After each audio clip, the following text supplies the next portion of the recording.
So now with our Ohlins suspension somewhat disassembled, you can see how he has it oriented there. That is how it's going to go down in there. Now the bottom of that is threaded, obviously, and that needs to go into that stock damper stop that we put in the bottom. So he's going to put that straight down, and if that damper stops in the channel, everything should line up fine.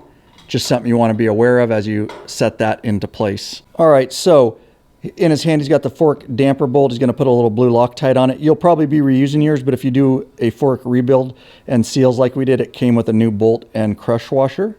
He's taking his 19mm hex head there, and he's going to get it up in there and start getting it threaded in. So to get that fork damper bolt started, it just wants to spin the inside and the Ohlins suspension. So it definitely helps to have a second set of hands, and you can actually pull out on the upper tube all the way out.